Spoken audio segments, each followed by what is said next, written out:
কবরে তো প্রশ্ন সবাইকেই করা হবে, কিন্তু এমন কিছু মানুষ রয়েছে যে মানুষগুলোর কবরে কোনো প্রশ্ন করা হবে না, তার মানে ডিরেক্ট জান্নাত। আরো জোরে বলেন, খুশির খবর না? খুশি। শুনেন, পরীক্ষা দিয়া পাশ করা আর একটা হচ্ছে পরীক্ষা ছাড়াই পাশ করে ফেলা। পরীক্ষা ছাড়াই পাশ করা, এটা কোনো হিসাব নিকাশ নাই, ডাইরেক্ট জান্নাত। সুবহানাল্লাহ বলেন। এরকম আল্লাহ রাসূল সাল্লাল্লাহু আলাইহি ওয়াসাল্লাম 7 শ্রেণীর মানুষের কথা বলেছে যাদের কবরের জিন্দেগিতে কোনো প্রশ্ন হবে না। মারা গেছে, দাফন হয়ে গেছে, আল্লাহর পক্ষ থেকে ঘোষণা হয়ে গেছে, ফায়ুনাদি মুনাদিম মিনাস সামা, আকাশ থেকে আহ্বানকারী আল্লাহ বলবে, ওই ফেরেশতারা কি হয়েছে? আমার বান্দার উপরে আমি খুশি আছি, ফাআফরিশু মিনাল জান্নাহ, তার জন্য জান্নাতের বিছানাটি একটু বিছিয়ে দাও। জান্নাতের বিছানা বিছিয়ে দিল। এবার বলতেছে, আল্লাহ জান্নাতের ঘরটার লেগে কত বড় দিমু? আল্লাহ সুবহানাহু ওয়া তাআলা বলবে, ওর দৃষ্টি যত দূর যায় এর জান্নাতের ঘরটা তত বড় বানায় দাও। শুনেন, দৃষ্টি তো মিনিমাম 1-1.5 কিলো যাইতে পারে, যদি ফাঁকা জায়গা হয়, যায় না? দূরে যাইতে পারে। কক্সবাজার সমুদ্রে যারা গিয়েছেন, এ পাশ থেকে ওই পাশ তাকাইলে মনে হয় খালি সমুদ্রের সাথে আকাশ মিলে গেছে। একবার মনে হয় যে সমুদ্রের আকাশ চুমা দিচ্ছে, আর একবার মনে হয় আকাশ সমুদ্রের চুমা দিচ্ছে, ঠিক না? এই যে এত বিশাল বিস্তর এলাকা, আপনার দৃষ্টি যত দূর যাবে আল্লাহ বলবে যে এর জান্নাতের বাড়িটা তত বড় বানায় দে, এর ঘুম পাড়ায় দাও।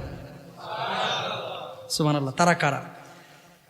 দেখেন, 1 নম্বর আল্লাহ রাসূল বিশ্বনবী সাল্লাল্লাহু আলাইহি ওয়াসাল্লাম বলছেন, ইসলামী রাষ্ট্রের ভূখণ্ড বা সীমান্ত যে সমস্ত সেনারা পাহারা দেয়, এই ভূখণ্ডকে রক্ষার জন্য যারা জালেমের হাতে, আততায়ীর হাতে যারা শহীদ হয়, আল্লাহ রাব্বুল আলামিন এই মানুষগুলোকে কবরের জিন্দেগিতে কোনো প্রশ্ন করবেন না। বলুন সুবহানাল্লাহ।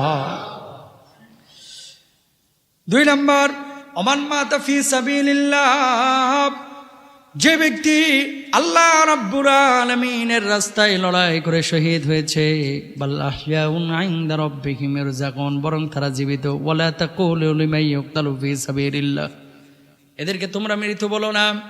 আল্লাহর জমিনে আল্লাহর দিন কায়েমের জন্য যারা শহীদ হয়েছে, যারা কোরআনের বিধানকে কায়েমের জন্য, নবীজির সুন্নাহকে কায়েমের জন্য আল্লাহর রাস্তায় লড়াই করে জীবন দিয়ে দিয়েছে, আল্লাহ রাব্বুল আলামিন এই মানুষগুলোকে কিয়ামতের ময়দানে বিনা হিসেবে জান্নাত দিবেন। আর মৃত্যুর পরে কবরে কোনো প্রশ্ন ছাড়াই তাদের জন্য জান্নাত নির্ধারণ করে দিবেন। কয় নাম্বার গেল? 3 নাম্বার, যারা রাতে নিয়মিত সূরা মুলক পড়ে। আল্লাহ রাসূল সাল্লাল্লাহু আলাইহি ওয়াসাল্লামের সাহাবী হযরত ইবনে আব্বাস রাদিয়াল্লাহু তাআলা আনহু বলেন, এক সময় আল্লাহ রাসূল সাল্লাল্লাহু আলাইহি ওয়াসাল্লামের এক সাহাবী একটি কবরের ওপর তার তাঁবু খাটান। তিনি জানতেন না এটা একটা কবর। হঠাৎ বুঝতে পারলেন কবরে একটি লোক সূরা মুলক তেলাওয়াত করছে। সে তা পাঠ করে সমাপ্ত করলো। বিশ্বনবী সাল্লাল্লাহু আলাইহি ওয়াসাল্লামের কাছে আসলেন, হে আল্লাহর রাসূল, আমি একটা কবরের ওপরে তাঁবু খাটিয়েছিলাম, আমি জানতাম না এর নিচেই কবর আছে, কিন্তু সেখান থেকে সূরা মুলুকের শব্দ আমি পাইলাম। আল্লাহর নবী বললেন যে ওই কবরের মধ্যে যে ব্যক্তি শায়িত ছিলেন তিনি নিয়মিত সূরা মুলুক তেলাওয়াত করতেন। কেউ যদি রাত্রিকালীন সময়ে নিয়মিত সূরা মুলুক তেলাওয়াত করে, আল্লাহ রাব্বুল আলামিন এই সূরাকে তার জন্য নাজাত দানকারী বানায় দিবেন। সূরা মুলুক নিয়মিত রাত্রিবেলায় তেলাওয়াত করবেন। রাত্রিবেলায় তেলাওয়াত করে যদি এর মধ্যে মারা যান, এই সূরা মুলুক কবরের সিকিউরিটি গার্ড হয়ে যাবে। সুবহানাল্লাহ বলেন। কবরের কি গার্ড? Security guard. রাইফেল নিয়ে দাঁড়াবে। রাইফেল না, দুনিয়ার রাইফেল না। কি করবে? কবরের চতুর্দিকে সূরা মুলুকটা ঘিরে রাখবে। মন কান্না করে আসবে, বলো কই আইছো? কয় প্রশ্ন করতে? কয় গৌর মিয়া, কাম পাও না, এখানে আইছো কাম করতে? হ্যাঁ, তুমি জানো না এই ব্যক্তি সূরা মুলুক পড়ে মারা গেছে আজকে রাত্রে? আমার নবী বলে গিয়েছিলেন, আল্লাহর পক্ষ থেকে ঘোষণা এসেছে, মুলুক পড়ে যে মারা যাবে আল্লাহ রাব্বুল আলামিন সে যদি ঈমানদার হয়ে থাকে তার কবরটাকে জান্নাতের বাগিচা বানিয়ে দিবেন। মুলুক পড়া দরকার আছে না নাই? কয়টা গেল? আজকে কি বার?